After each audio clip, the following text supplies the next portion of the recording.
centerpieces. Put little but more. we won't talk about that. Let's not talk about that. Just in case Gary goes live. I've just gone live. Don't talk about it. Oh no! Can't talk about I it.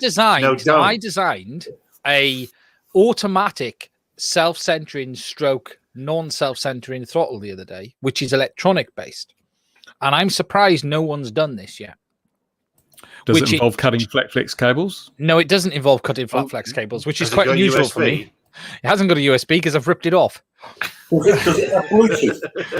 But I've thought, okay, why do none of these remotes have, and especially I'm shocked someone like DJI with this didn't think of it, which you use either an electromagnet or solenoids to change the behavior of the stick. So for instance, you could have an electromagnet that it acts as self-centering with two electromagnets forcing it back to the middle, Bruce. So you'd be working against the electromagnet either way, if you get my meaning. But hang on, electromagnetic flux is an inverse square law. So the further you moved it away from the magnets, then the weaker the force would be. So it'd be not really...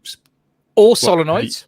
Or solenoids. You could do it with solenoids. If they're like this big, that'd be all right. Yeah, but like there are ways. 600 kilo controller with self-centering sticks. A switch on the side that just moves a plastic lever that lifts something out the way. That would have been ideal. That sounds like a much better. Why don't you just put rubber bands on the outside to center the stick? That's what I was looking for. That's probably just what I was looking for. My desk you could do with something. You can. It's about the only real killer is once you go to. It's easier to fly acro on this with a sprung throttle than it is to fly GPS without the sprung throttle, if you get my meaning. It's easier to do it one way than it is the other, basically. And for your next challenge, undo the springs on the other gimbal as well. See what that one's like. I saw you put your videos out this week, but I haven't watched them yet. Oh, I don't think anyone has watched them. It's top use of hats. I thought the hat work was quite extraordinary, and it's probably worthy of some sort of an award. Award, yes. But I looked at it and I thought, this is such a divisive machine that doesn't matter whether I say it's good or it's bad. I'm going to alienate half of the people watching. So I figured, well, I'll alienate all of them and do one to irritate you both at the same time. You know, the worst thing is, I've said a lot of bad about this product in the sense of, okay, I've been fairly critical about its genuine issues. However, it's still the product I've flown the most in the last 12 months. And if I think about what I'm going to fly for the next month, it is this. And that's the funny part. It has its quirks. It has its problems. But it's... But is that because you don't have anything better? Because I was out on the weekend and I flew the camera quad I've just built, and it reminded me how bad the DJI one was. The DJI one feels loose and it's like a wing. It's a wing. It's terribly, whereas the camera quad I built with Betaflight and an F4 flight controller, it's just tight. It goes where you point it. It does nothing unexpected. It comes down like a brick when you want it to. And by comparison, the DJI, it's like flying a balloon. It hangs in the air. It literally hangs. You can drop the throttle off, and you even hear it. You're waiting, going, when are the motors going to stop? There they go, and then it thing. But I think might have to try disarming to get it to come down quicker. Try the button. I think. Do you know what souls me on it? And I'm flying it is the GPS modes.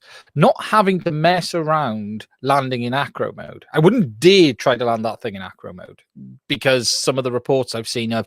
I've had people see it flip over and then they can't even get it to shut down. There seems to be a bit of a quirk that if it does flip over, it doesn't want to stop. It's common with freestylers too, because the gyros are so sensitive that if you do bounce, then it leaps back into the air. But I noticed that Thomas Bitmata, one of the top 3 drone racers in the world who did a video of this, raced around a track and all that sort of stuff, he lands in normal mode. Auto land. But it is nice to have that functionality. What I like it, and okay, this is nothing you can't do in iNav, and I suppose more than anything, this is a wake-up call for iNav. Hello, Pavel. I'm quite critical of iNav at times. I think these. Why is it FPV has to not have all of the benefits? You know, people go, FPV drones shouldn't have GPS and stuff. Okay, technology is now cheap. A GPS module is cheap. You don't want it there to fly in all the time, but there are big benefits to having these features, and we want them now. No, you must suffer for your hobby. You must suffer for your hobby. You can't have it easy. That's just, that's only for rich people. What's this thing on the screen? Is that the thing that is That's the thing that Mark built, and that's why it's in the screen. And Mark's going to come and talk to us about it. He's in the comments now, and he'll watch the whole thing. Dipping in tonight, so he says. Is it a flying lawnmower? It seems to have blades underneath. It has blades in every regard, doesn't it? But that's a tidy-looking cine lifter, I believe it's called.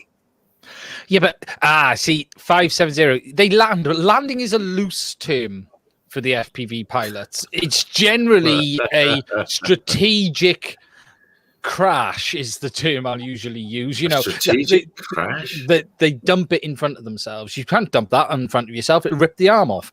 So that's the problem. But I think there is a huge opportunity now for iNav and Betaflight, God forbid it, to actually put a proper GPS mode in. Let's get a bit better barrow behavior for some of these modes as well, because the barrow behavior is horrible on most of them. And we can then have that, but in those drones. And because there is a great advantage to having return to home. We're all spending big money on these drones. You know, it's got 180 quid a unit in it. I want it back. If I lose signal and it goes somewhere, I want it to come back. But isn't that rather the point that a lot of those flight stacks you're talking about are running on a $15 board with a $3 GPS and not quite that cheap, but getting on that way. So you've got better quality hardware in there to start with. But the hardware is cheap. And F4 flight controller is more than adequate. And F7's a lot of F7s out there now. Yeah. And the thing is that rescue mode in Betaflight, if you get it set up properly, it does work 99% of the time. And that's all you really want, I think. Although having the position hold, being able to just sort of put the transmitter down, have a coffee while you're flying, that's quite handy. But iNav does offer that. I've seen some quads out at our field with iNav, and they are rock steady. They hold position within probably a couple of feet. And they're fantastic, but the problem is setting them up takes quite a bit of work. And of course, you can always use Arducopter or whatever it is. Is it Australian, that foreign thing? Yeah. You just want all of the benefits. You know, why do you have to sacrifice? You know, I can fly in Accra all day long. I can land Accra but look, I got the goggles. No, you only get 10 or 12 minutes. You can't fly all day. Yeah. And then you find one of your batteries hasn't charged. Yeah, I know. You have bad luck. I figured that problem out. But then you get, say someone next to you says something, just being able to flick a switch or lift your goggles a minute or do something without having to worry what it's doing. Okay, look, you can level it up and leave it there.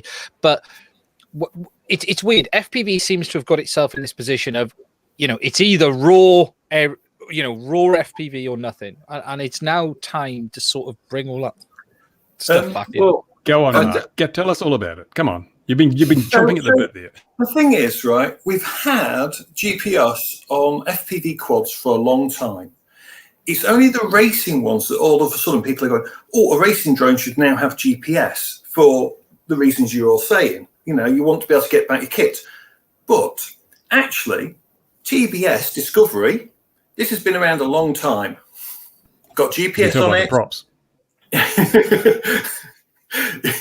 It's been around a long time. It's got GPS. It's got the NASA on it. We've been able to cruise and do these things for a long time already. Okay, it's a little bit slower than the DJI one. It's not quite as fast.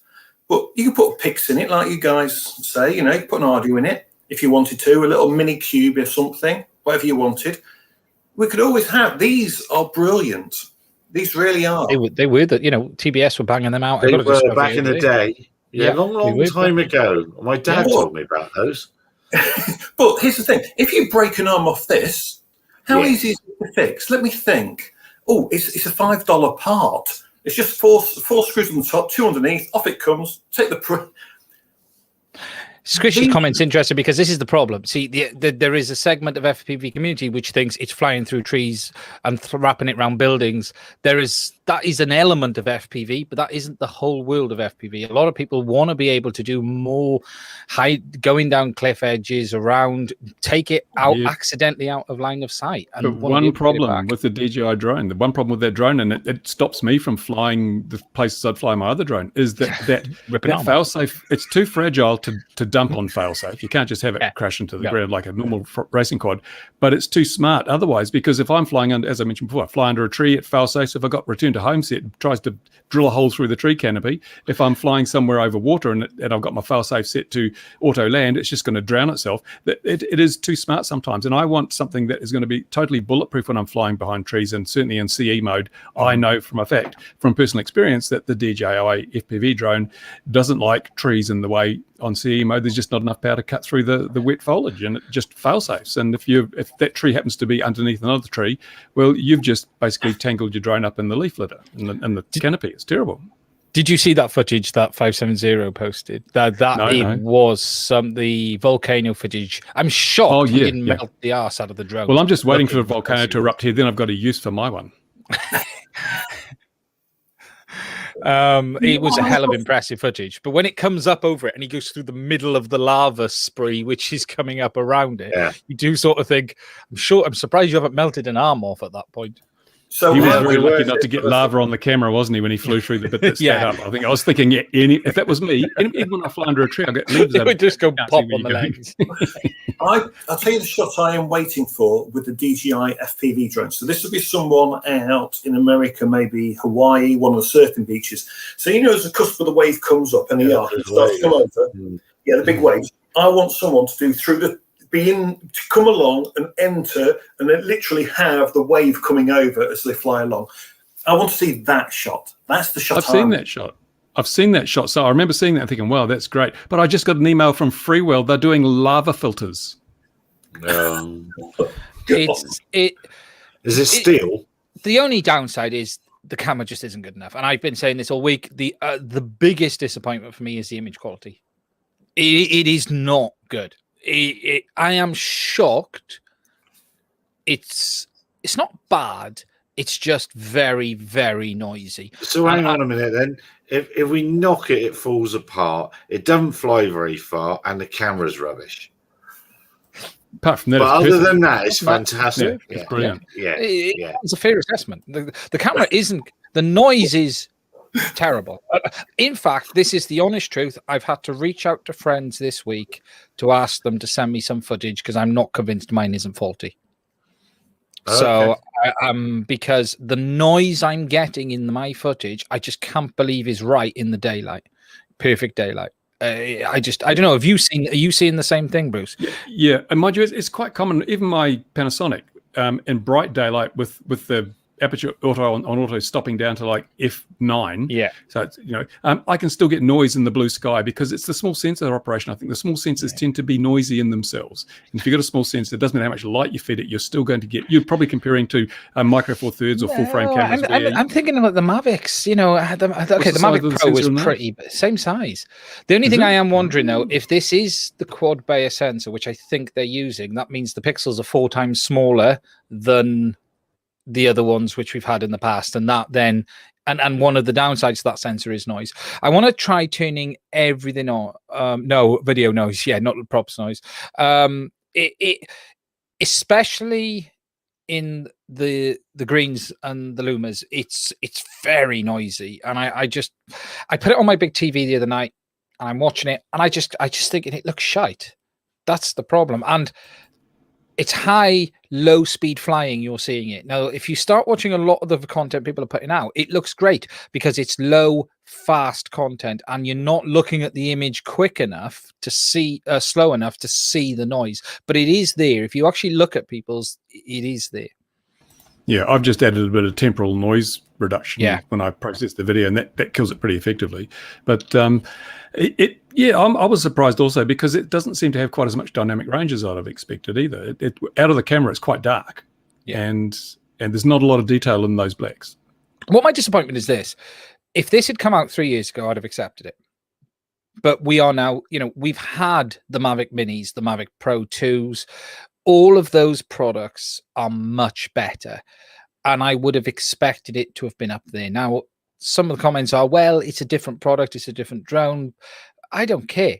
It could have been better. It should be close to GoPro, in my opinion, because what's the point? If it isn't, there's no point it being half as good as a GoPro. It either needs to be as good as the GoPro, as close as DJI can get it, and this isn't as close as they can get it, or they need to go back to the drawing board. And I know what they'll do. The version 2.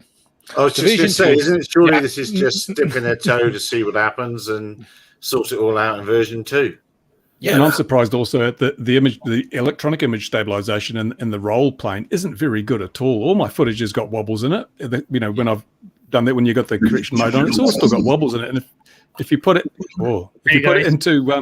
into post-processing, there's no gyro information in the file, so it can't do really good stabilization either. You've got to rely on optical things, and like if you're rising up on a tilted horizon, it's very hard to stabilize that in the roll plane. It starts wobbling, doesn't it? If you notice, it's almost like a wing. That's what I keep saying. And I notice a lot of people's footage, it's very unstable in yaw, even in forward flight. In forward flight, it's like it's wandering, and mine's the same. It's like it's not locked in. It's just a little bit of, it's like it's rattling between stops when you're flying forward. It's not just going in a straight line.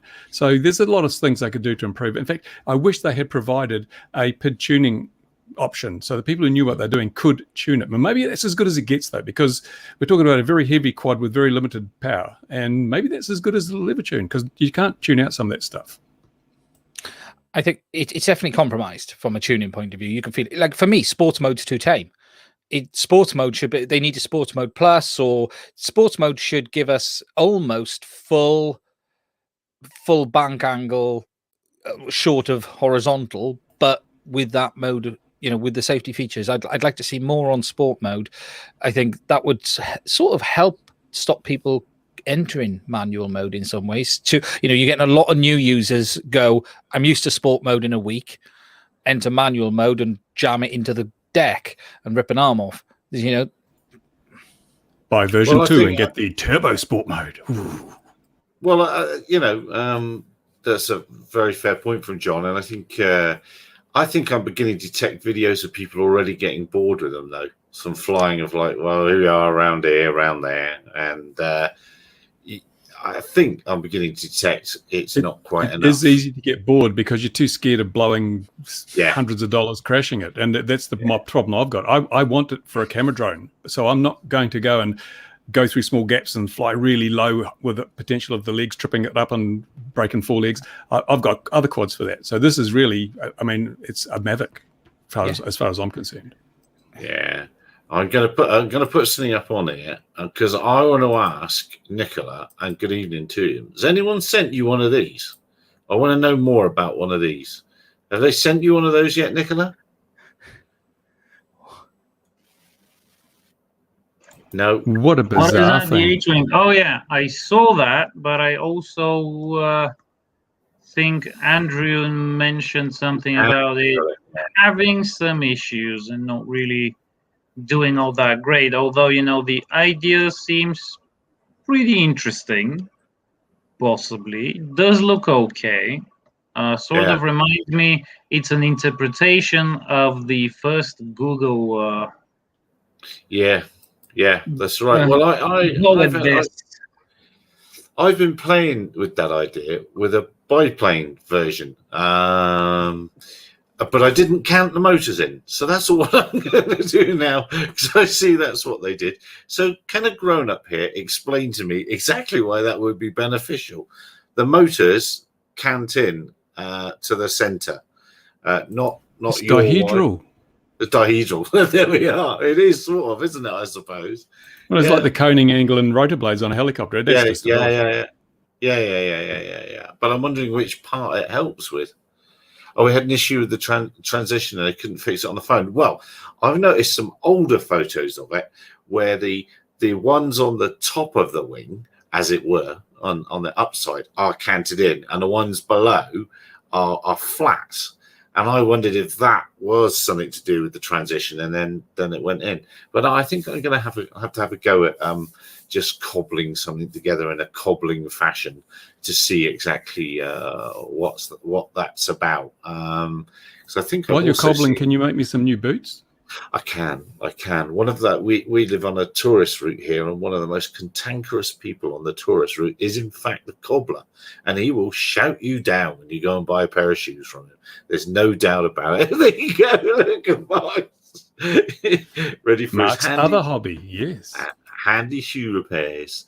Yeah, I didn't see Andrew flying any more than just the first little unboxing and hover around. So I better go back and see if he's got another one. So they're not sending you one, Nicola. That's no good. I was hoping they were. I would have been intrigued. I haven't heard of it.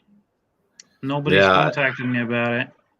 It's the no. If anyone's wondering and hasn't really looked, it's the no moving flying surfaces that is the benefit with it. Okay. Just gives you a couple of less servos to have. Oh, shit. So yeah, that's kind of the advantage, and it doesn't have much endurance really in the big scheme of things, and nor much payload. Do any of us? Well, that's true. That's very true indeed. So we've definitely DJI'd again. That thing's the drone that refuses to die in everybody's videos. Apart from if you crash it. Well, apart from if you crash it, but surely those crash videos are disappearing now, other than the obvious setup. People are ripping the arms off daily. But oh well. And what point? I mean, I'm not that following that hard. At what point do they get to that point? When they get a little bit braver, or just in day-to-day flying? Usually, most of it appears to be entering acro. You know how the confidence-competence curve works? Yes. Yeah. And this is the big problem. You know, when you crash, where is it? Where's my other one? You know, when I knock that, the chances are I'll bend a prop or something smaller, you know, a 5 or 6 inch, I'll bend a prop. Worst case, I'll have a bit of crap in a motor in it, Bruce. If I'm really unlucky, I'll burn out an ESC. For the most part, you're back up and running in 15 minutes. Yeah, and Wolf, it did look tall, that thing. You're absolutely right. And I wondered why it was so tall on its legs. I wondered what that was about. And I'm wondering if they're putting some weight at the back of it for when it's in the hover just before the landing. I'm wondering if that's why those legs are that tall. It didn't seem logical. If they were shorter, they wouldn't reach the ground. Yeah, you're right. You see, I miss the obvious things all the time. You're absolutely right. You're absolutely right.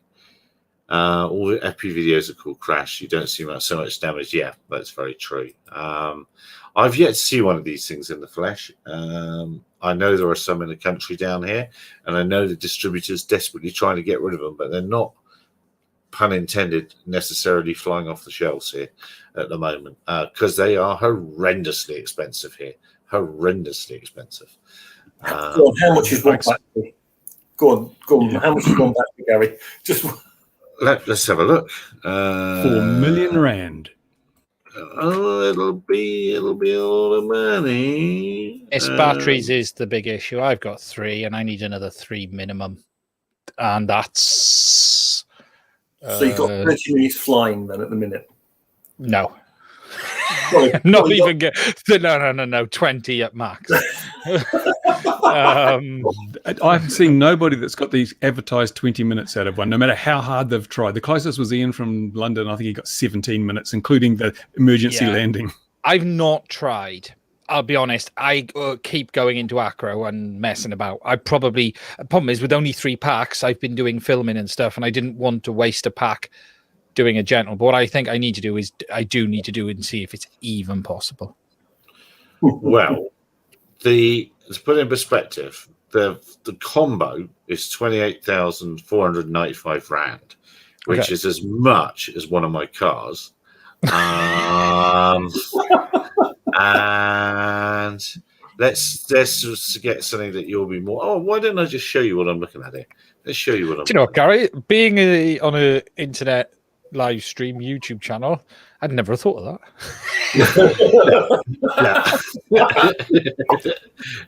This may speak more about the kind of car that Gary drives than the car. I think it says more about the car. Oh, you're talking about the car. I thought you were talking about my inability to share a screen when I was doing it. Look, so a cube is 6,000 rand. That gives you an idea. Cube 6,000 rand.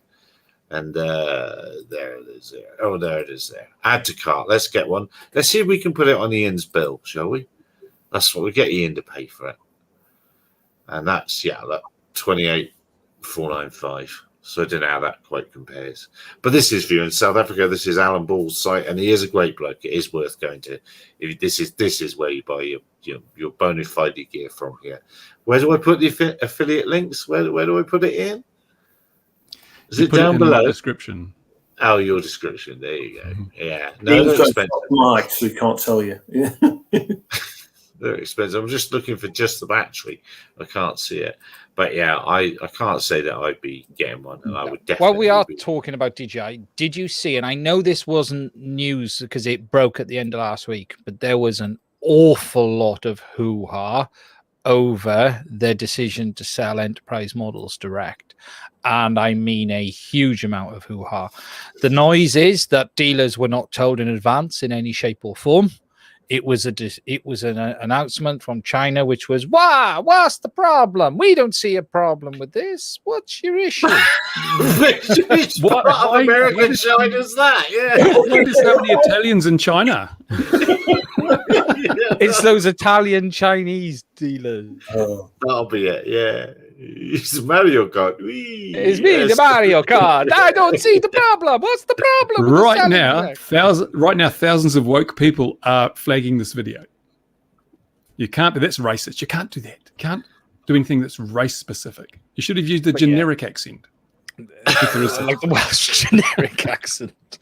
Yes, but let's just say their move to sell enterprise models direct has not gone down well. And a couple of the very biggest dealers did come out and say, look, afterwards, reality is it's not any different for us because it's just another dealer, because DJI have already opened dealers and let dealers deal to other dealers and deal to multiple dealers. So you've got sub-dealers of sub-dealers of sub-dealers. So the reality is the competition is minimal. However, what is laughable in the statement is how they're going to provide their world-class customer service now to enterprise customers.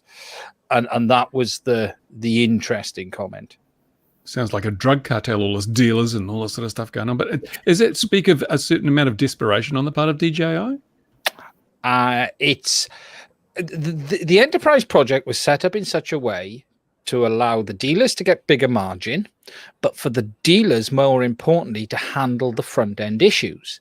So the dealers were there to deal with the entities, the government agencies, but not only provide the product, but provide the whole package, the training if necessary, and solve a lot of the problems you get with people not knowing what's going on. Look, we've had the UK, a lot of the problems we had with the M200s. Yes, they had a battery issue, but half of the time they were flying with dead batteries or partly charged batteries and things like that. So the idea really was for the enterprise guys to step in and deal with all of that.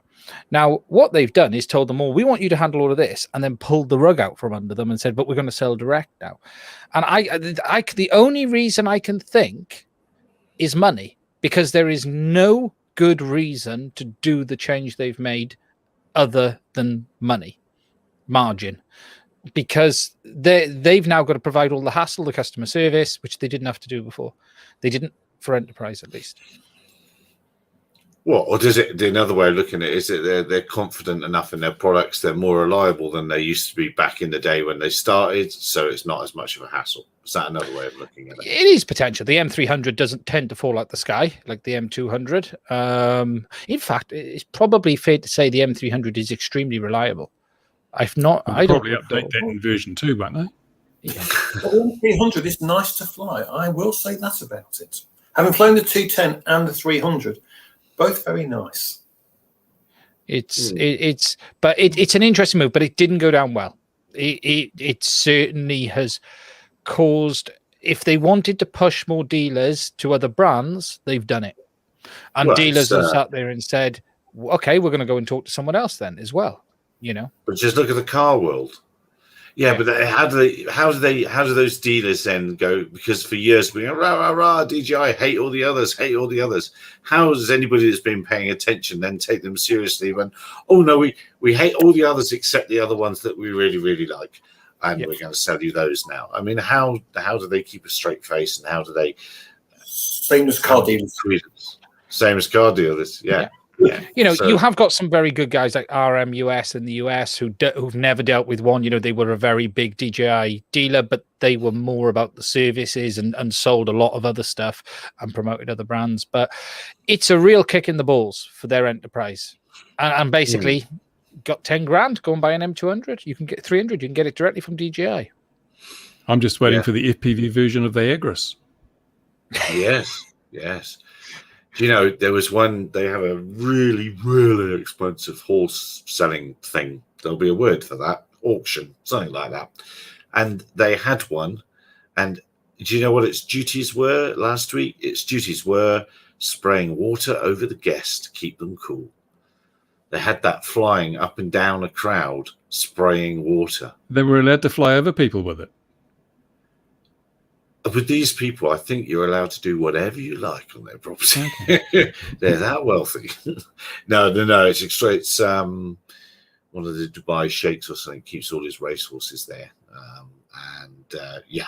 But flying that thing up and down over people to keep them. Well, you've had the Cheltenham lot this cool. week, haven't you? Because there's all that hassle over one of the prince with that princess and all of that stuff kicking off. So yeah, with their amount of money, do what you want. But thinking of it, it's actually a really good idea because you get the evaporative effect of the water plus the air from the downwash. I mean, it would cool you very well. It would be even in a humid country, it would be quite good. I think that's a very good use of that drone.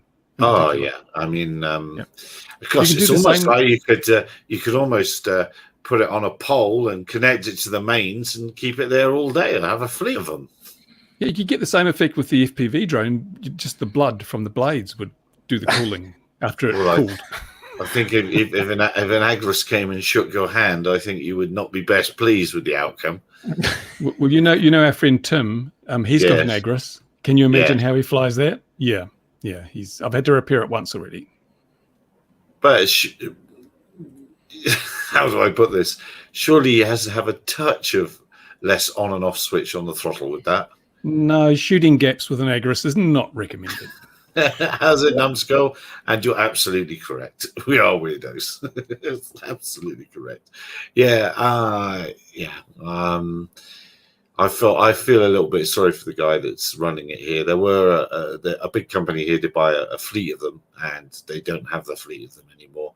They're just the actual crop dusting folks. And funny enough, and I didn't have time to get my cube out. Drop things. My cube with the ADSB in at the time.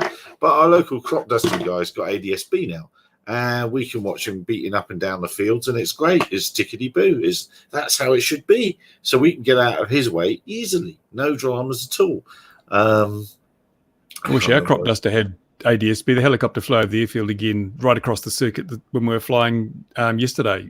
And what can you do? No ADSB. Didn't even make a radio call because, hey, he's a crop duster. He's a sprayer. He knows what he's doing. Yeah, no, well, that's what I remember now. It's going crop dusters because they're so desperate for work that, you come out with the Agris and you do the little survey. Well, you get your little Phantom 4, whatever it is, out to do the survey first, and you say, we're going to go there, and there, and we're going to be really accurate. And the old crop dusters, all right, I'll come up from Durban, burn the whole field for 50% or 25% of what the guy with the Agris is charging. So it doesn't. And he does the neighbours for free as well. Oh yeah, absolutely. Go on, mate. It's just, I remember here in New Zealand, the whole DJI spying thing. Our police force was doing we're trying out some DJI drones, and it's so political. The opposition party now has seized on this and said, why didn't they check to make sure it wasn't sending stuff back to China, and is this the best use of public funds? And so this whole thing that was started in the USA is having quite an effect worldwide, I think, and that may be why DJI are feeling the pinch and having to sell their enterprise drones directly, because their dealers are probably, having to deal with all this flack, and the sale levels are certainly dropped, I should think, because how many drones would the US federal agencies buy? They'd probably buy a heap. It'd be a fairly significant number. Well, they did, but they're banned now. That's the problem. Yeah, and it's also, even if you're a private operator, you can't operate on a federal operation. So that must have really crippled them. Well, this is... Sorry, Mark, I was just going to say, this is why you can't update the app. Google are not allowed to deal with them. This is why you have to go to DJI's website. So how does Apple get away with it? Well, this is interesting. It must be something in their terms and conditions different, because Apple is allowing them to update the app but not publish new versions, whereas Google is not allowing them to do anything.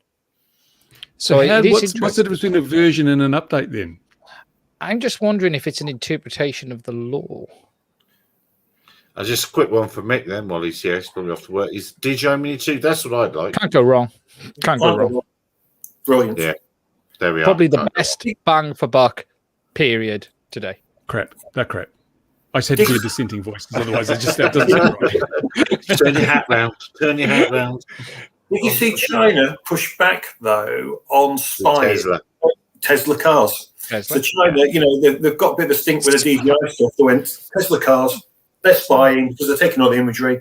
And Elon Musk just went, nah, we're not spying on China. So how much traffic would it generate if you flew a DJI drone around a Tesla? The links from here to China would be saturated. Really? So he's out of the ban. How did they get out then? Because they're a small company. Well, that's very interesting. Yes, and Mick has a Tesla. That's right, he does too. Yeah, spy. Yeah.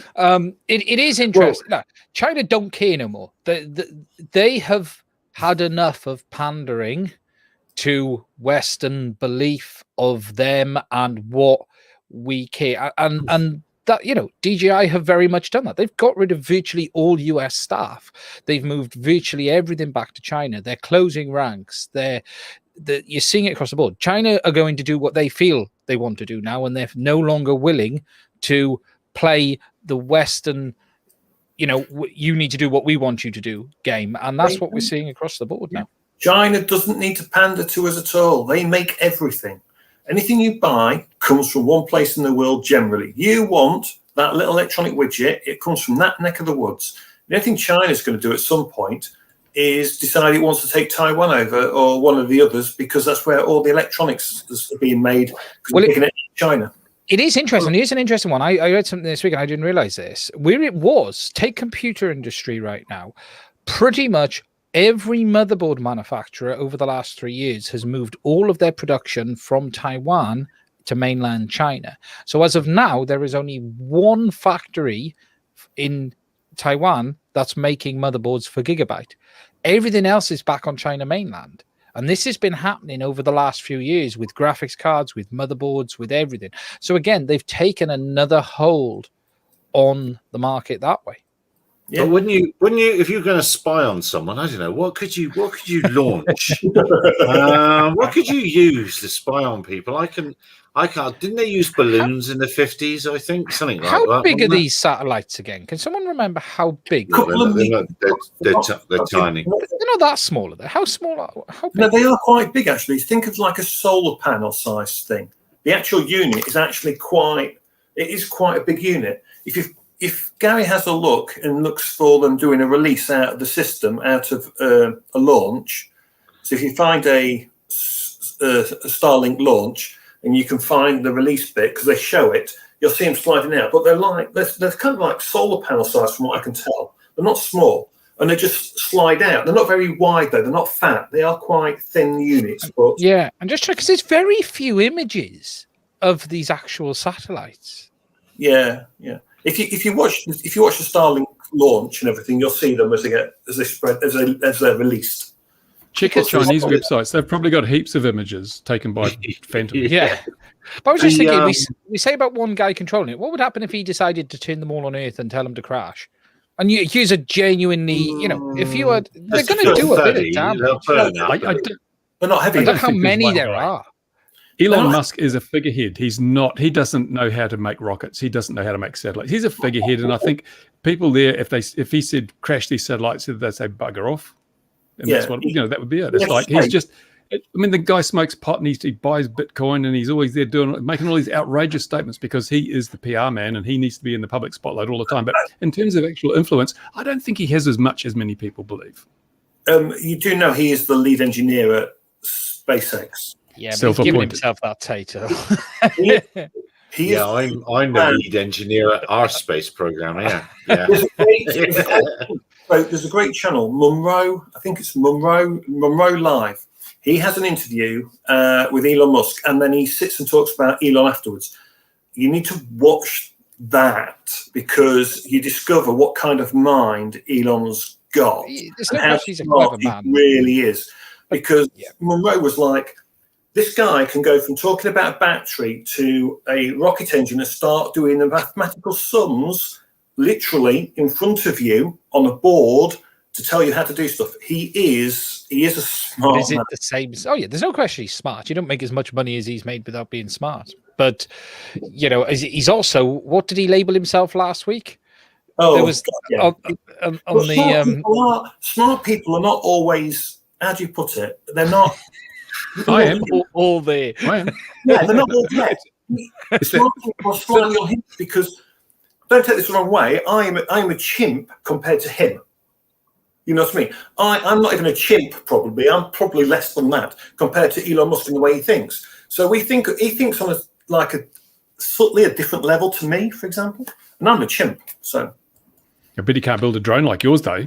Mark, Well, I don't we're know. all chimps. Giving up, And remember, handout there's a enough very funds fine for- line between genius and insanity. And I think calling his car company Tesla was brilliant, because Tesla was another person that straddled that line often. He Yeah. had some really brilliant ideas, but also he was completely out of his tree in some areas. And I think it's not his company.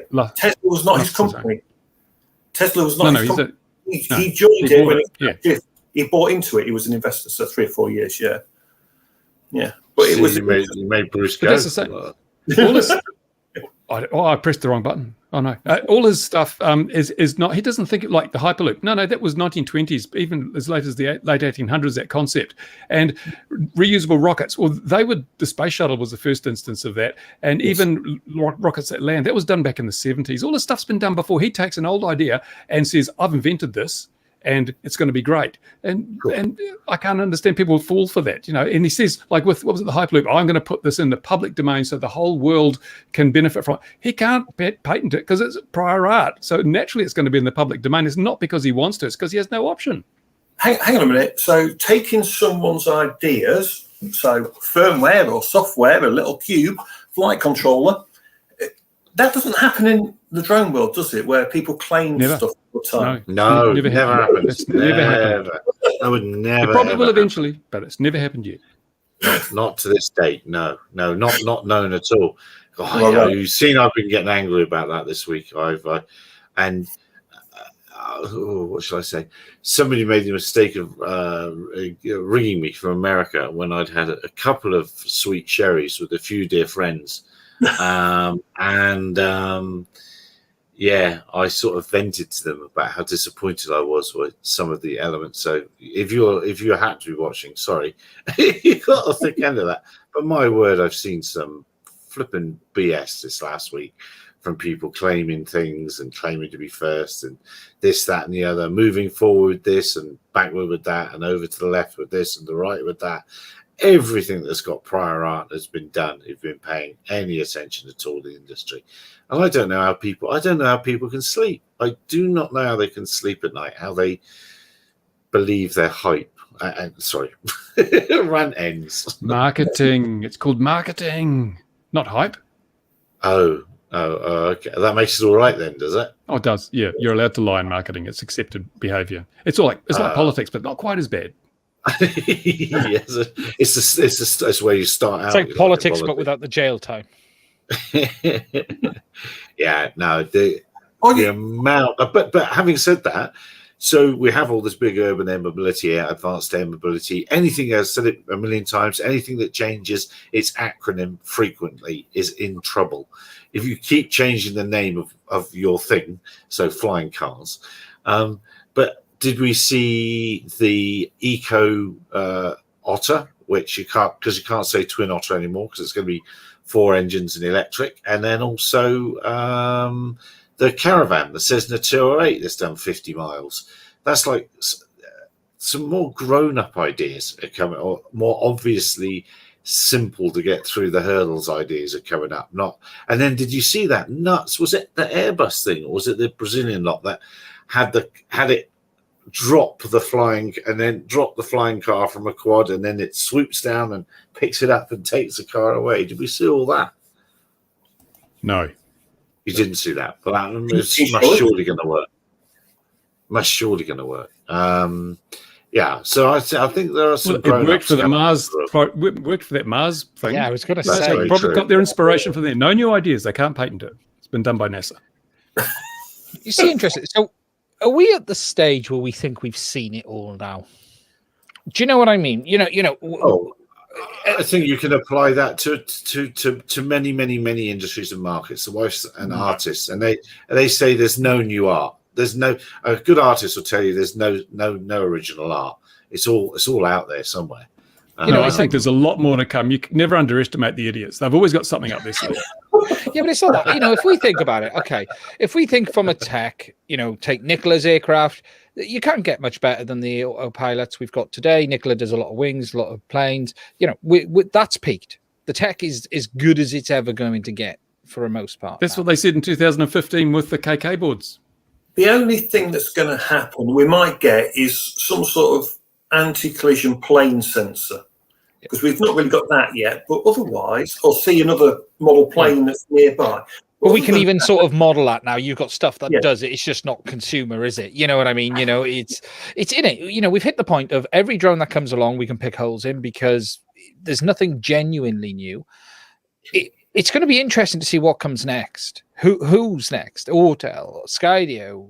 Who's going to do the next greatest thing? Because what is it? Skydio literally did the next greatest thing with their Sensit. It's revolutionary. Yeah, everyone's a bit meh about it. You don't see people flying that in and out of buildings. You see people flying FPV drones in and out of buildings. They don't want the object sensing. They just want to be able to fly what they've got with a GoPro. Well, Nicola wants object sensing. It'll help them avoid mountains. But perhaps it's excessive science fiction. We've been sort of desensitized to all these fantastic capabilities of technology. We expect this stuff. Back when we watched Star Wars, everything was new and exciting. But now you see so much really cool CGI and computer-generated graphics, and you see something in real life, you go, "Yeah, I've seen it before in the movies. No big deal." I mean, remember the old Dick Tracy watch that you could speak to people, had that little screen on it, and you could talk to people. Look at it now.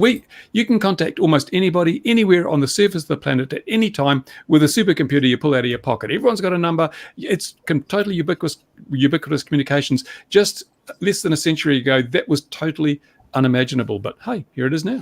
I'm not sure. Would we actually be genuinely surprised if the transporter was created tomorrow? Do you know what I mean? You think, oh my God, this is cool. I can go anywhere instantly. But you're not going to sit there and be genuinely surprised anymore at this stuff, are you? That was a great movie, eh? Jason Statham, I like him. Transporter, fantastic.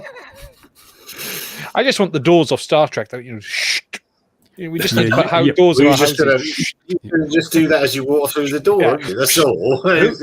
Who would have thought in the 24th century they'd have pneumatic doors? But no, I do wonder where the drone industry goes next. We've got products that are coming. You're seeing it in the computer industry. If you've been following, we've had a CPU launch from Intel. We've had 2 graphics cards launch, which the term has been used a waste of sand because they are literally, they exist purely because we will buy anything right now. And you're getting that way with phones. I'm looking at trying to get a new iPhone because mine is dying and I'm trying to decide whether to spend the money on the battery or actually trade it in and upgrade it. And I'm just looking going, what am I getting? Is it worth it? What's the point anymore? We've peaked. That's the problem, isn't it? That's what my wife tells me. The only thing that would be good is a graphics card or electronics in actual volume, because of course there's a silicon shortage. Don't expect to buy products, Mark. That's so 2019, right? Being able to buy products. Oh man, the silicon got worse. Well, we're seeing another year of the LAN. Remember, there was always going to be this year of the LAN. If you're old enough to remember back in those days, this year was going to be when the whole world has LANs installed, and everybody's computer is connected to another computer. And it never came. The year of the LAN never came. It took a decade. It was the decade of slowly moving into the LAN. And then when it arrived, it happened so gradually that no one even sort of thought it wasn't this big sort of watershed event. It was like, oh yeah, we're all connected now. I think the same's happening with drones. It was supposed to be this massive, rapid change, and it's not. It's going to be a very slow, very progressive change, and sooner or later we'll turn around and see, oh yeah, some stuff is being delivered by drone, but it hasn't happened overnight. It's taken a decade to arrive. Do we think Autel is going to make one of these? No. You reckon they won't? because they copy everything else. So do you not think they're going to look at all of this? Because they're hanging on by their fingernails. Are they? Yeah. So you think it's the development cost would prevent them doing it? Yeah.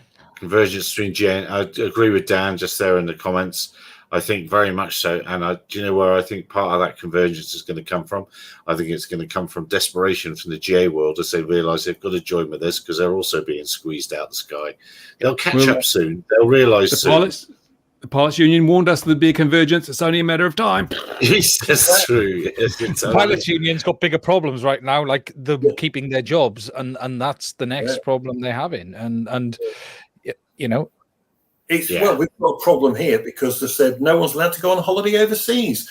And if that's the case, what's the point in having airline companies and pilots? Well, we don't want you. To bring people into the UK to keep the tourist industry alive. No, well, to be honest, seeing as Europe's heading into its third lockdown, as we come out, it makes sense that we go on holiday, but they're saying, well, maybe not, because you don't want to bring it back here, so that's not going to happen. We can get fined now, can't we, Ian, if we go on holiday? Yeah, for the next 6 odd weeks, I think. So Phil raises the interesting thing here about the Home Office, police and CAA campaign. That is a little bit worrying. Well, actually, is it? Because what they've said is, well, interesting. So that's it. So what's interesting about this is, basically, if they hear, they get a complaint about a drone flying, fair enough. So they'll come, and if they manage to find the pilot, they go, are you registered? And you'll go, yes, I am. I've got my Mini, and it's 250 grams. This is my operator IDs on it. Now you can chuff off, police officer, because I'm not breaking the law. Now, the interesting bit will be how they prove that you're being a nuisance. Okay, so the one bit in that whole thing is about being able to fine people for flying where they shouldn't. But if you're flying under Article 16, an A2C of C, you're flying a Mini, you've got your operator ID, you should have nothing to really fear. The worst thing that could probably happen, I think, is if you always fly from your back garden day in, day out, so every day you go out and fly, and you've got neighbours next door who are very anti-drone, and then it'll be like they complain to the police, and then the police will go, well, you've got to keep a record of every day this happens. Like a bark dog, because that kind of thing has been set, that precedent has been set, and then they'll have to prove that you're being a nuisance. And by you being reported, you're a nuisance. And that's the problem with this. And this is the problem. It won't be what actual effect are you having. They will simply go, due to the number of complaints, we've decided you're a nuisance. So it's only going to take one person to keep going, he's flying a drone, he's flying a drone, he's flying a drone, he's flying a drone. They have to prove it's you as well. Well, that's lucky that remote ID's coming along then, isn't it? Because that'll be just the thing. Well, remote ID got trashed. It got delayed by the CA in that. So in that video that no one saw unless we paid, and that you got, who was in Gary because of the press, they said remote ID from the CAA said, for the minute, we're just going to leave that where it is because I don't think they've got the manpower time and they haven't quite sorted out what's going to be what in that. But I think you hit the nail on the head there with the word delayed. And you see that the Air Traffic and Drones Act has had its third reading. So that's about to come through. So the stars are beginning to align for a airspace full of payment options. Well, 200. Well, I don't know if that airspace thing covers the drone bit's tagged into that, isn't it? So there's a big airspace change going on anyway. And then the drone bit, they tagged that in because they have to be seen to do something. So it's going to be interesting. I can't read the bottom of that bit. That's about the Aberporth. And what we'll do is we'll send Ian up with his DJI FPV and we'll see how good the GPS is there. When are they actually doing it? Aberporth? It's today, isn't it? Oh, but there's a note on there. There'll be a note on.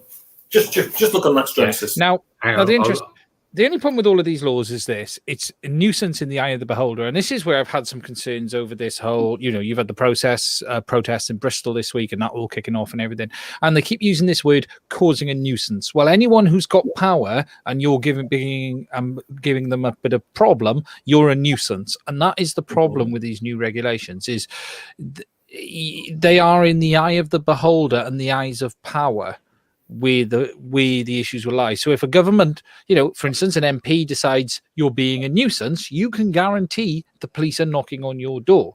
If you have a neighbor who's a complete pain in the ass and you are legitimately flying from your garden, if the police are getting 3 or 4 complaints, they are going to class you as a nuisance. They won't class her as a nuisance. They'll class you as a nuisance. It's like standing outside in the garden at 6 o'clock in the morning and firing up a chainsaw. It's not illegal, but it's a nuisance. Yeah. So would you get an ESBO order against you? Exactly my point. It's like the dog. You could potentially, yeah. Yeah. So it's like the dog that barks next door, but you have to log it and you have to prove it's happened so many times. But, it might be good news for people like Richard, who we all know. He could be quite busy. Well, yeah. And the comments. Yeah. Those people that irritate you, they're annoying. I don't like your face, Karen. You're annoying. I'm going to complain to the police. But the thing that strikes me is when you look at all the things that the rules are supposed to prevent, we've already got laws against endangerment. We've got laws against privacy breaches. Why do we actually have separate laws for drones? Everything you can do that's bad is already covered in the Crimes Act and things. Now, why do we need these extra things? Sure, have advisories, but if you're going to endanger somebody, it doesn't matter what you're doing. The bottom line is you're endangering them, and that's against the law. And that is a brilliant point. So they're going to, in the A2 category, right? So in the A3-A2 category, whatever, they want to give drones a noise rating. Okay. So they want to say that your drone cannot generate more than X amount of decibels. But they haven't decided upon that yet. However, there's actually a bit of a pre-standing, because if you've got a ride-on lawnmower, they can be 110 decibels. You can have this and the other. But model flying in the UK, I don't know about New Zealand, Bruce, you'll be able to tell me, but a glow engine, for example, or a petrol engine should generate no more than 82 decibels at 7 meters away from you. So with a noise meter, you do all 4 sides of the plane, front, back, left and right. If it's more than 82 decibels, prop it or deal with your exhaust just to quieten it down. That's the typical rule in the UK. Why not just take that rule, 82 decibels at 7 meters, and it will be common sense and sensible. You don't end up with model flying having one set of rules and then drones another set. Just keep it universal. It would make sense. So when I was consistent, there's no room for bureaucrats and consultants if the rules are consistent. Oh shit. Well, think about this though. When I was a lad and I was building bolts of stuff and destroying it quickly, and then destroying radio-controlled bolts of stuff quickly, I didn't have to have an A2 COC. I didn't have to have a tape measure to work out how far away I could be from people or buildings. I didn't have to worry about insurance. I didn't have to be over. No, they've dropped the age thing, haven't they now? They've dropped the age thing. But, we are listing huge things that are going to get in the way of the hobby. The hobby is where we do our basic training for the better pilots, and B, in the way for people just wanting to learn and get into the industry. It's nonsense. It's absolutely. This is bureaucrats making work for themselves and politicians making themselves look good in the public eye, responding to this public outrage that's generated by a media that's looking for clicks. It's just a self-feeding. It's a spiral that gets tighter and tighter. I don't know what we do about it. Well, Dan's absolutely right. We do have to red card ourselves. Yeah, sorry about that. Yeah, absolutely right. Yeah, red carding. What have you got? Oh, your new BMFA stickers. I haven't joined them this year. I've supported FPV UK this year. Well done. And well done. Yeah, I don't blame you. However, I haven't read it yet, and I should have done before tonight. But there's an article in here. Why did the rules for model flying have to change at all? Because obviously model flying, why did it have to change? It's ridiculous. It is stupid, but apparently it's an article in here from someone that works at the CA, from what I understand. Blaming drones. Is it printed on? That's quaint, isn't it? It's printed on paper. It is lovely. Isn't it? It is lovely. It's fantastic. Yeah, don't you get that over in New Zealand, Bruce? No, they've digitised our National Bodies magazine. It's all online. It's much simpler and cheaper because it costs $30,000 a year to print a magazine. They figured we could use that money for better things like scones and biscuits. Well, I got a question for you, Bruce, as well. Actually, sorry, I don't think you're in New Zealand. Correct. Yes. Because you were telling me your local airport was in Australia. Where? Tokoroa. Where's Tokoroa? It's in New Zealand. It's in East Australia. Hang on, I'll just look out the window. Yes, it's still in New Zealand. I swear it was in Australia when I was looking. Haven't moved recently. We had some earthquakes, but not that big. Yeah, no, it's well, when the tide's out, you can walk across. It's not that far. Well, let's be benevolent. We're in Australasia. Australasia, there you go. That is benevolent. Yeah, the government getting involved in it now and having talking points for MPs is frightening. And yet again, Wales Online, so a Wales newspaper, talked about the new drone rules, and they mentioned, guess what they mentioned? Gatwick. And said the reason was Gatwick. And it's horrendous. That's still being pushed as news. And I don't think it'll ever stop, but... There are lots of foils around that now, but the new stuff, like the stuff they've announced today or yesterday, whenever it was, this joint effort, has been FOIA proofed. They've couched in all sorts of regs and stuff and put it in all sorts of special cabinets because I know some folks have already tried to get to the heart of it. So that's interesting that they are out of the box trying to hide what they're doing. Still have to correct people all the time on Gatwick. Yeah. Gatwick's been used to beat the drum for many counter UAS companies. And I have seen a couple of articles this week of people actually beginning to question whether some of the counter UAS equipment actually works. Well, I do know of a few that really do work. Yeah. No. Some of them are quite scary how good they are. You know, there are some that are bonkersly good. They can tell you what aircraft's about sometimes, but it's also interesting how far out they can be as well. There's a couple of Felix one. Pardon? Big one with the Gatling. Is that the one with the Gatling gun? That's very effective. Well, it will need a camera to look to tell where it is. Yeah, about the only one. But did you see that tweet I did? There was this crowd advertising our anti-UAS thing, but they didn't have 433 or what else did they have? 1.3 gigahertz, and those are two frequencies that are very common on homemade drones.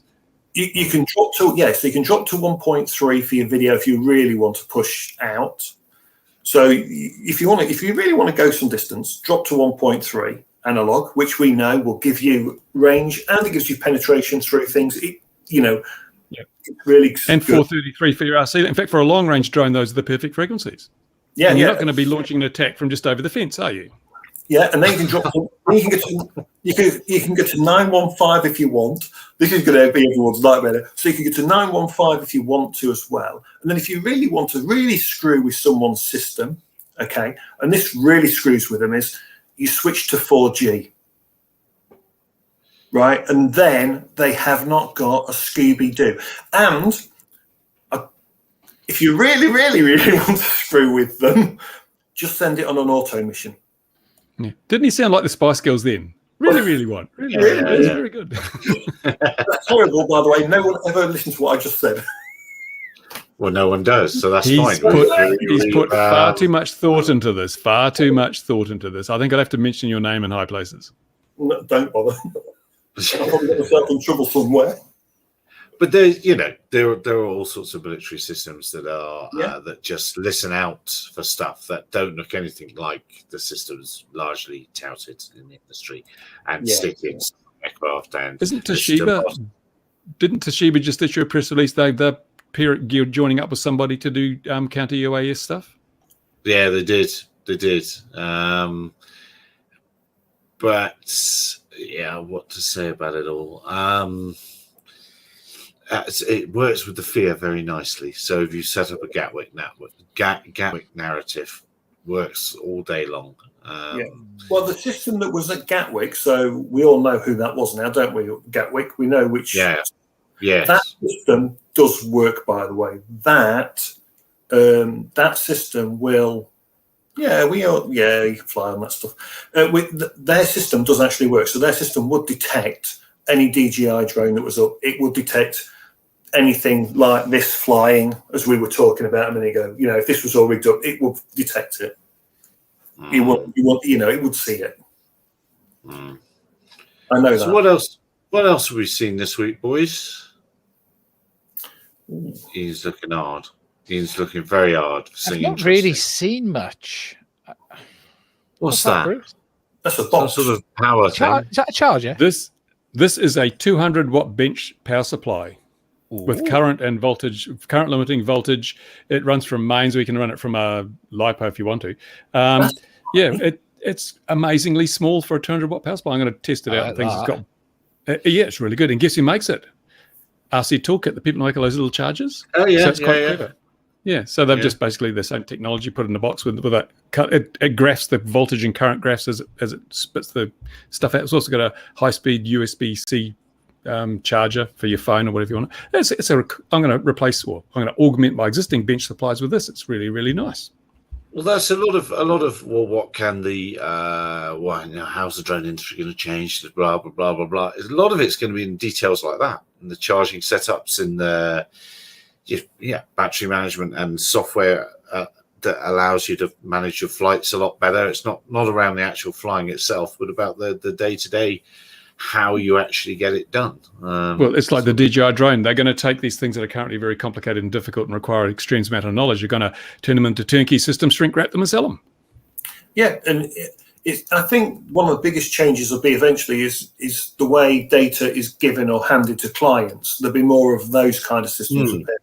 There's already quite a few out there already, but I think that's where the next kind of drone area is going to be, simplifying that kind of thing.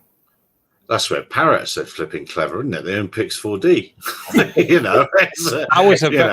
They don't seem to have capitalized on that, though, do they? They don't I feel don't like... understand why. No, it's sort of quite a few people are surprised. Quite a few very boring people that fly drones and know about Pix 4D are surprised when there's a link.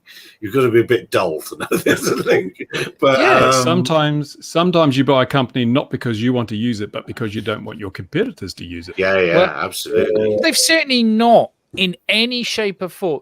They should by now have a Phantom 4 equivalent and to swallow the drone market, because they've got the wing side of it and they go, the EBs are fantastic. They are, but not everyone wants that. They've got the software. They can make a drone to do this. Why haven't they done it?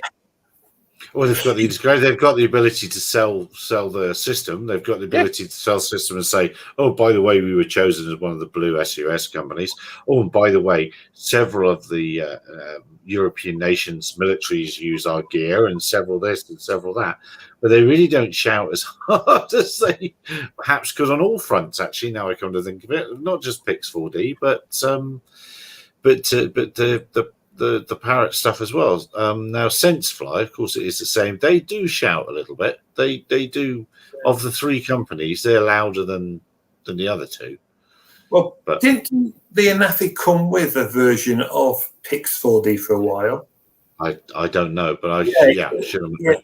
In one of it for a bit, they did do. If you buy the Parrot Anafi, you get the 3D modeling of Pix 4D with it, kind of thing. You get software. Yeah, well, that just makes perfect sense, doesn't it? Or give everybody years free, and then there's your discounted lead into years 2, 3, 4, and 5, because it's a flipping expensive. It's much more expensive than the drone, so the proper licenses.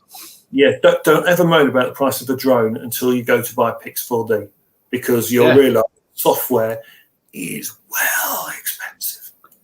And then when you fiddle about and try and do it with other stuff, it's just a fuss. If you do it with Pix 4D, it's quite easy. That's my experience anyway. Where did we do that? I'm surprised Pix 4D hasn't done like AeroPoint, got the AeroPoint system as well, or got some sort of AeroPoint system. I'm quite surprised they've not done that as well, because you think that would be something that would make sense, wouldn't it? Yeah, maybe. I mean, I don't know how popular those are around the world now. I know people with 40 of those units. Yeah. I don't know. Anyway, look, we're definitely going into waffle mode. Has anyone else seen anything else before we go? Not really for me. What about your Cine Quad? He's coming on in a couple of weeks' time. He's going to come and tell us about it. Oh, looks so nice. Yeah. So I was listening to you as you were talking about those noise restrictions. Oh yeah. Oh dear. And dear. I was laughing on the inside because funny thing is my 3-inch racer post upgrade now with the new flight controller and the new ESCs and the new motors, that thing is at least twice as quiet as it was before. From what I remember, okay, may not be twice as quiet, but definitely noticeably quieter. So that one is probably going to pass any test or restriction.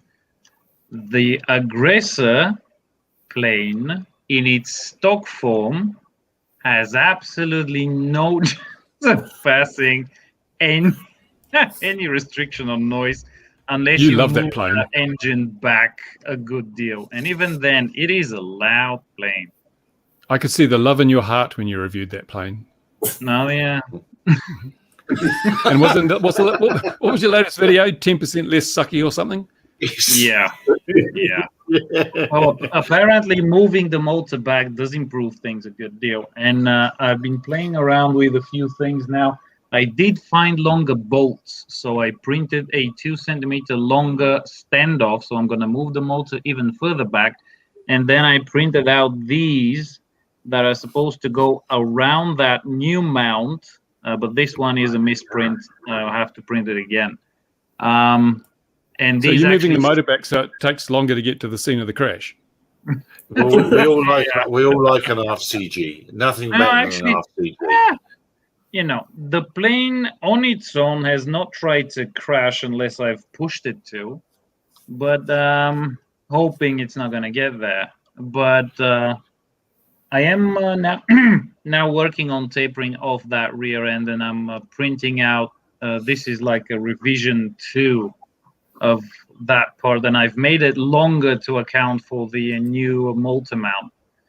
So it will look ridiculous. I am going to add some material to the back of the plane. I'm also going to cut off some foam, and fingers crossed that in theory will probably improve things a little bit, because right now there is a lot of dead space in there creating turbulence and vacuum. So I can't imagine, it's like an SUV back there. I can't imagine that's any efficient. They're coming out with some lemons at the moment, aren't they? I guess I wonder if that's the some weird looking shit. Yeah, I mean, well, it's another way. Funny thing is, the air loader looks like crap, but flies amazingly well, and that is probably the stiffest plane I've ever flown. That thing is on rails. It does not bend. No matter what you do, nothing on it moves a millimeter. And the other day I saw the Atom RC killer whale, which I think they should have named it the pregnant whale, because it looks nothing like a killer whale. It looks something like the air loader, but pregnant. Yeah. But the previous one was a dolphin, which is probably why they call this one the killer whale. Well, yeah, but you can still have a pregnant whale. I don't see anything Not killer if it's in a it. male whale. Could be a male whale. See? No, no males anymore. Come on, you Sperm determine whales? what you are and who you are, and then that gender way fluid whales. That's it. Yeah, you that's dictate to biology. Just because the whale's wearing a dress doesn't mean it's a woman. Ian's from Wales, but anyway, it's all going horribly wrong. That's very But even with that pregnancy, it does look interesting. So I am. So there's a lot of womb inside. Yeah, I'm with Wolf on that. Why did they sell the plane in that state? Yeah, why? Because everyone's trying to make things look different. It's so samey. Everything's the same, so you want to make something that's visually different. It looked pretty. That doesn't look pretty, but then you don't see a lot of it when you're looking at the listing. And a few people, I was actually wondering where the Aggressor is. You know, it looked familiar, and then a few people actually suggested the Bird of Prey from Star Trek, the Klingon warships, and it does look a little bit like those, to be honest. So maybe it'll fly better in a vacuum. Clean Yeah, up the house as well. Yeah. yeah, probably. No, I think. But for you me, know, sending it to space is kind of expensive. I think for me at the minute, the great design stopped at the Believer. I don't think we've had a better twin-engined, really nice thing since then. Well, not a popular one, and I have a feeling that it may be due to me not having reviewed them yet, because I don't see anybody else doing it. And But you you know, do when you review them. the Does it make them better? Believer kind of took off after my review, and I've noticed that trend with a few other planes. But I have now the Flying Dragon, which I've been flying on and off since last summer, and that thing is actually pretty good. Okay. I have to say, it is large. That thing is chunky as hell. What size is it? What wingspan? Like 2.2 meters. But Because we got to keep under 2 now in the EU, haven't we? I can't remember for what the category is, but I think we've got to keep under 2 meters. Oh, there's a Believer. There you go. Good man. Right. But I saw her face. But I actually have comparison photos of the Believer wing and the Flying Dragon wing, because I did those, and I was recently looking at them, and the thing has a noticeably bigger wing than the Believer. And then there's also the MFE Fighter, which is from the same manufacturer as the Believer, and supposedly the true larger Believer, which is at 2.5 meters. And like, the plane has a maximum takeoff weight of 10 kilograms. And I asked them, well, what motors and props do you possibly suggest for this thing? Maybe I should do a triple motor, because there's an option to put a motor in the nose as well. And they're like, no, just do twin motor. No need for the nose one. Just hand throw it. And I'm like, 10 kilograms. Just hand throw it. Yeah. Just My just spotter could throw it. It's a chick glider. We've seen Ron throw. Yeah, for Dwayne Johnson, he probably is a chick glider, or I don't know, some of the other wrestling dudes. But 10 kilograms to throw is no, anything over 4 or 5 starts getting tricky. Now, John's mentioned the Hobby King skewer, and I put it to you: does anyone remember Hobby King? Yeah, Hobby who? Exactly. United Hobbies. I remember them. Familiar, but I can't put a face to it. Nikolai, what's the bigger Believer called? Sorry, the 2.5 version. What's it called? Fighter. Fighter, yeah. The Fighter. It's still in a box in the garage.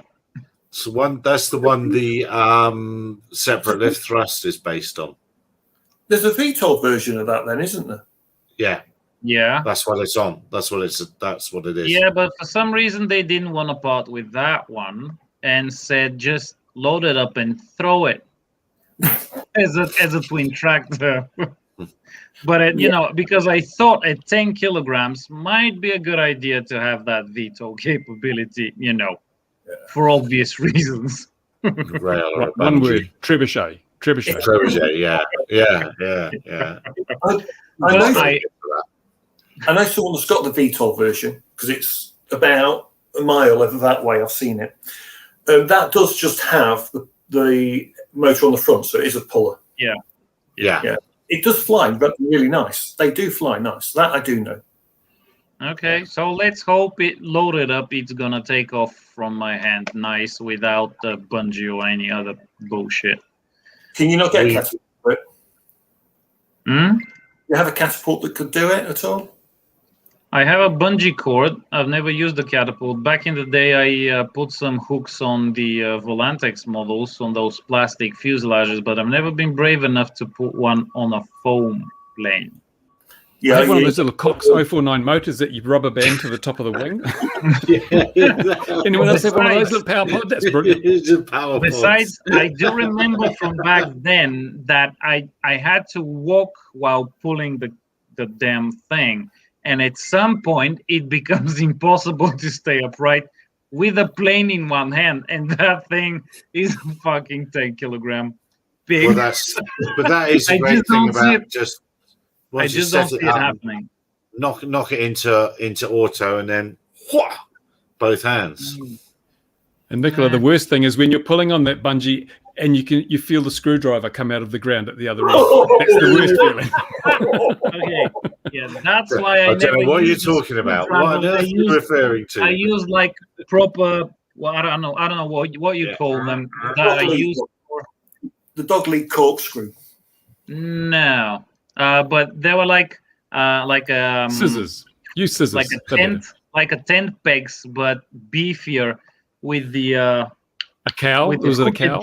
That beefy. So I hooked the bungee there, and I,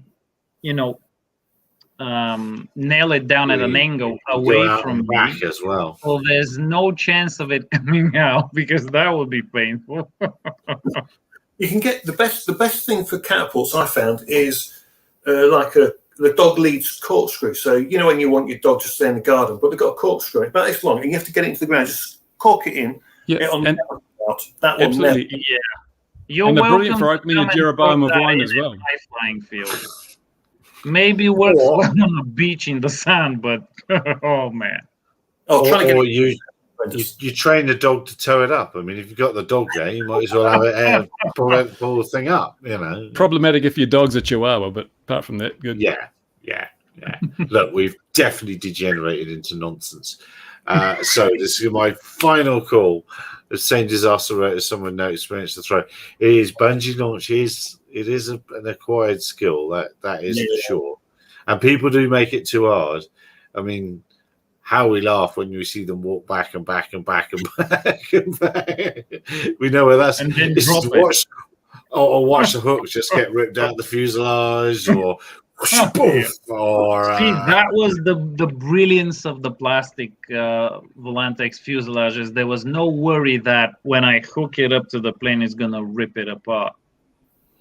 And this is why slope soaring is so popular. Absolutely, yeah. Well, of course, Nicola's got that little bit of a slope that you can use. And that's you could go and use the mountain. You could go and use the mountain. That must be getting covered in. No, you're going into summer up there, aren't you? No. You've reminded me, catapult launches. This is anyone know what this is? Oh God, it's a Wing 868. Can't stand those things. Yeah. These will flat spin really well. Trust me. Now, so you tried it with the wings on? Yeah. I was wondering what was the reason I never got one of those. Now I remember. That's the catapult launch hook there. Okay. So you put it on the catapult, ready? Oh yes. Go. But, man, and I got this in several flat spins. It's so funny. It's out the sky. They're horrible wings. The whole X8, X5, they were horrible, all of them. But they're very popular. People still use them. I don't know why, but they do. I think they put a nasty thing in them and send them against. Yes. I think they're memorable because they were the first planes that with EPO that was made black and showed how well it popcorns in the sun. Yes, that's right. Yeah, they probably were one of the first black things. Never had a thing for the black foam though. Oh. No, it's absolute suicide. Yeah, if you want 250 degrees C inside your airframe, you put it in a black airframe. Being the woke person I am, I don't see color in models. They're all the same to me. Right. Yeah. Right. Time to go. Well, I'm not killing my model for political correctness, so all the long range FPV stuff though, that was being done with those kind of things though, wasn't it? It was. Yes, their first, and then at some point it was, yeah. You just go. Many years ago. Grey is a much better color, matte grey. It really blends in well with the sky. Conspicuity grey, absolutely. I mean, 100 kilometers with that's no problem. Yeah, just to get in the post. Indeed. Good answer. Right, let's go. Gentlemen, thank you very much indeed. Dear viewers, wherever you are, I hope you are safe and well, and the nasty things are staying away from you. Wear a mask, wash your hands, and all those other good things. We will join you again, similar time next week. Thanks very much for being here. Take care of yourselves, gentlemen. Cheerio. I look forward to seeing you all again. Indeed. Yeah, I managed to do it. And by the way, happy birthday, brother. Bye-bye.